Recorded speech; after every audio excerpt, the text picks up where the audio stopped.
Olá pessoal, tudo bem? Meu nome é Endrigo e hoje a gente vai falar sobre web scraping. E se essa é a sua primeira aula ou se você já está aqui faz tempo, não se esqueça, curta, compartilhe e se inscreve no canal para ficar por dentro das novidades. E vamos lá.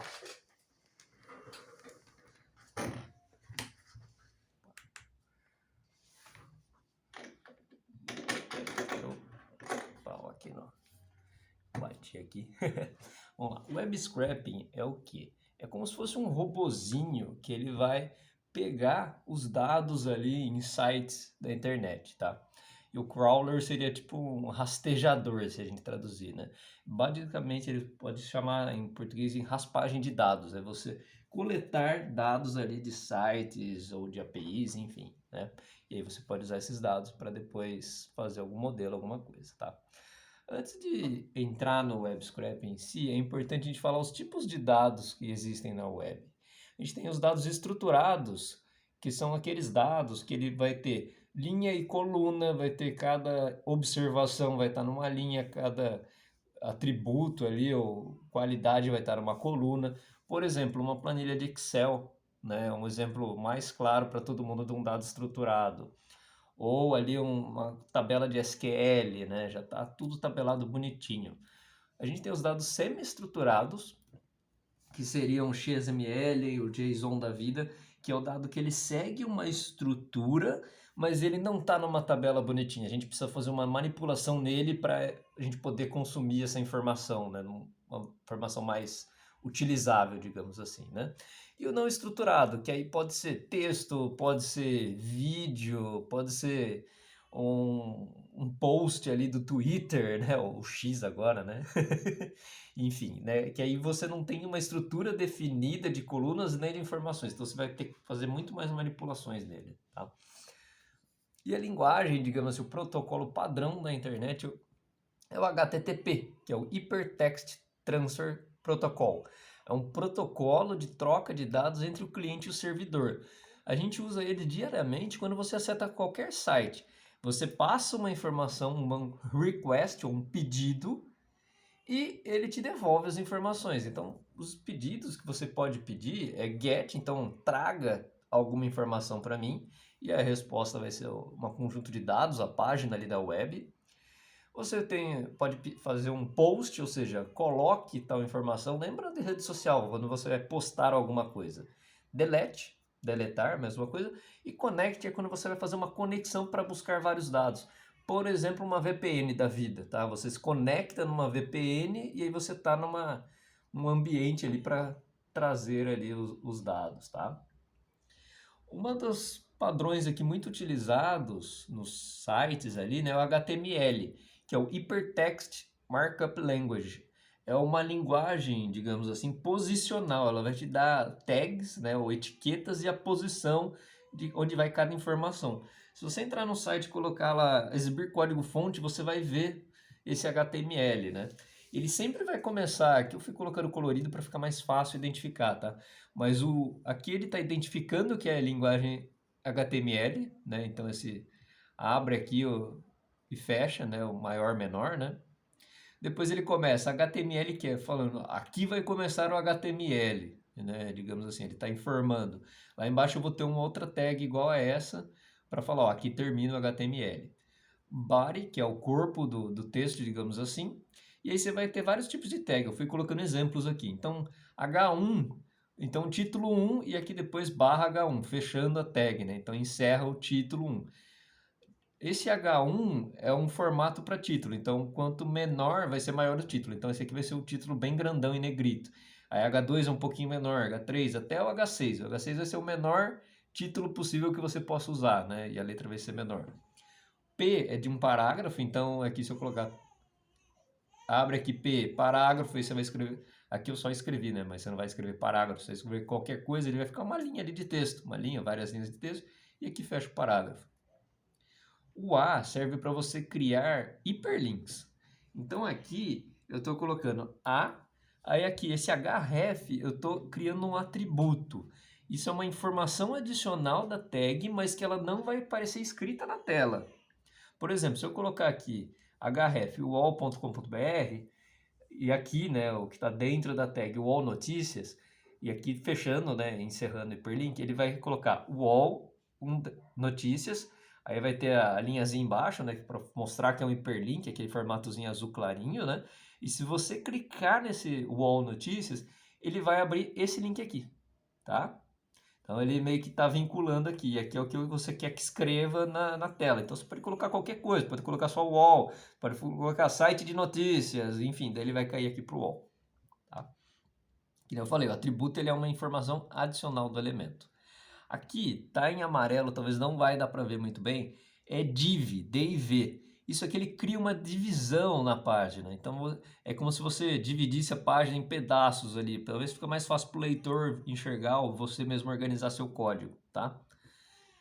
Continuando, então dentro dessa divisão o que eu criei? Eu criei aqui um H3, que seria o título, o nível 3.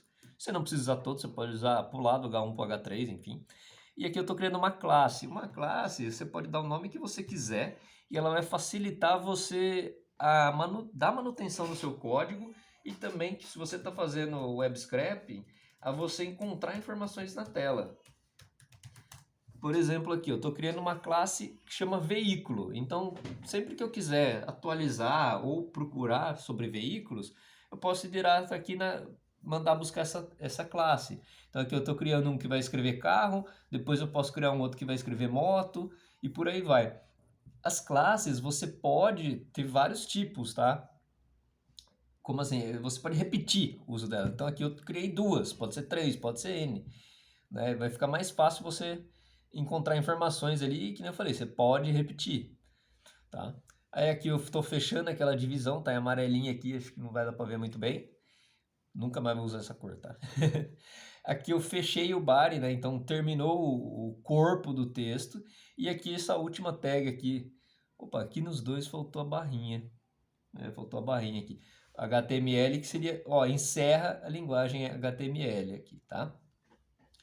Outra forma de você pegar informações ali é com uma API. A API é como se fosse um garçom de dados. Eu até já falei sobre isso no passado. Eu vou deixar um link aqui tem um outro tema que fala disso, tá? Como funciona? Você faz um pedido para a API, você fala, eu quero determinada informação, sei lá, quero mortalidade infantil no Brasil inteiro. Né? Aí ele vai verificar, como se fosse na cozinha, digamos assim, ou com aquela site ali, enfim, o lugar que você está consultando. Tem esse dado, tem essa informação, isso aqui é válido, existe isso? Existe, tá bom, então devolve num formato já pré-estabelecido. Ele ajuda muito, principalmente, o IBGE tem muitas APIs. Imagina se você quisesse ali, você como cidadão, você quer diversas informações, aí você teria que mandar um e-mail, alguém vai ver, vai te devolver. Não, agora quero de outro mês, agora quero de outro. Sabe, seria algo muito trabalhoso. Com a API é como se você se servisse, digamos assim, né?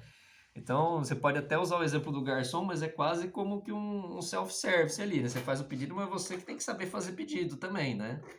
O formato ali do pedido, como vai receber, então o cliente que se vira, digamos assim, tá? Outros formatos usuais na web é o XML e o JSON, tá? Os dois, eles são não estruturados, semi-estruturados, desculpa, né? Porque você vai ter a informação. No XML, você vai mostrar a informação, ele quer guardar os dados num formato de texto puro, então você consegue abrir isso qualquer coisa, qualquer editor de texto você conseguiria abrir um XML, né? Navegador, enfim, então é muito mais simples, tá? Ele vai ter, aqui ele vai começar sempre pela versão do XML, então ele vai abrir aqui, é bem parecido com HTML, não, então aqui versão .0 encoding, o tipo de encoding aqui do texto, né? É aqui um exemplo, né? Então, estou criando XML dos filmes do Senhor dos Anéis, né? Lord of the Rings. Então, aqui você vai colocar, por exemplo, e ele vai ter uma estrutura como se fosse uma árvore ou pastas, então ele vai encadeando as informações. Então, tem aqui o filme, o ID 1. Então, eu vou ter o nome, né? O tag nome, aí eu vou colocar Sociedade do Anel, /nome, encerrou aqui. Aí eu vou ter mais uma informação do ano, então 2001, diretor, o Peter Jackson. Eu posso ter várias outras informações, aqui eu só coloquei algumas. Aí /filme, então encerrou tudo isso aqui, tá dentro dessa ID 1, digamos assim. Pertence a esse ID 1 que é o filme 1. Aí eu posso ter aqui um ID 2, que seria as duas coisas. Aí eu posso ter a mesma coisa, o nome, o ano, o diretor. ID 3 e por aí vai, quantos você quiser. E aqui no final, a gente fecha aqui esse XML, digamos assim, fecha esse bloco de LTR Filmes, tá? Então, como eu falei, você vai ter tag de início e de fim. Você vai ter os elementos, você vai ter os atributos ali, né? Então, o nome da tag ali, por exemplo, nome, ano, diretor, enfim. E você vai ter essa estrutura de árvore, né? Árvore ou pastas, tá? E tem também o JSON, que é similar, né? Você vai, é bem parecido. Aqui eu fiz o mesmo exemplo, tá? Então aqui, só que você vai abrir com chaves, desculpa. Então aqui, LTR Filmes, ele vai usar uma estrutura mais ou menos de dicionário do Python, tá? Que você vai ter informação aqui entre dois pontos. Então, a chave e os dados, chave e dado. Então, aqui, esse colchete é só porque eu estou criando um array, ou seja, várias informações, não vai ser só uma. Então, eu vou criar aqui o primeiro, né? Então, abriu e fechou colchetes. Nome, né? Então, aqui é a chave, nome e o valor. Então, a Sociedade do Anel. Chave do ano, dois pontos, o valor, que é 2001. Diretor, dois pontos aqui, Peter Jackson. Então, eu estou criando uma chave na esquerda e na direita é o valor, né? E sempre aqui com vírgulas aqui separando. Depois fecha a chave, ou seja, esse aqui é o primeiro elemento. Vírgula, abre a outra chave. Aí vai ter a mesma coisa, nome, duas torres, por aí vai. Fecha a chave, depois aqui o colchete é para fechar o array. E o último aqui, última chave para encerrar tudo, tá? Beleza? Agora a gente vai falar um pouquinho sobre como a gente faz isso no R, tá? No R aqui eu dei alguns exemplos, tá? Opa. Então aqui, você pode, aqui eu estou criando um objeto chamado site, você pode usar essa função read_html e aqui a sua URL, aqui eu simplifiquei, mas o seu site em si, entre aspas, então ele vai pegar ali todas as informações, tá? E aí você pode organizar essas informações, você não vai precisar de tudo, porque vai ser muita coisa, então você pode colocar aqui o site, aí aqui o pipe, né, o operador pipe, o HTML elementos, aí você pode escolher, eu quero que pegue todos os H1, né? E eu quero que transforme isso aqui para texto. Então você pode usar aqui o outro pipe, HTML underline teste, abre e fecha parênteses.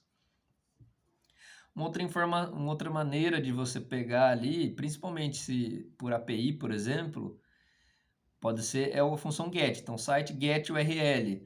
E aí você pode arrumar o conteúdo para texto, por exemplo, content site, vírgula, aqui entre aspas texto. Então ele vai converter isso aqui para texto, né?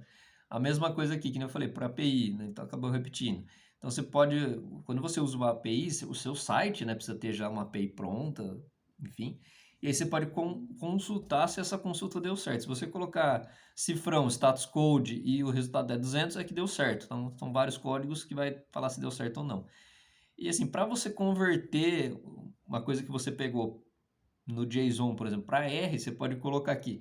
Eu estou criando um objeto final, então from JSON, né? Então eu vou converter do JSON o que? Aí dentro que eu coloquei, você vai o conteúdo bruto, né? Raw, cru, digamos assim. Então, raw to char, então estou transformando o conteúdo bruto, né? Cru, num caractere desse dado cifrão content, que é o que eu peguei aqui, né? Então, transforma isso aqui primeiro num caractere e depois disso de um JSON para um objeto do R. Aí fica mais fácil você trabalhar aqui, tá? Beleza, pessoal? É isso aí. Muito obrigado e até a próxima.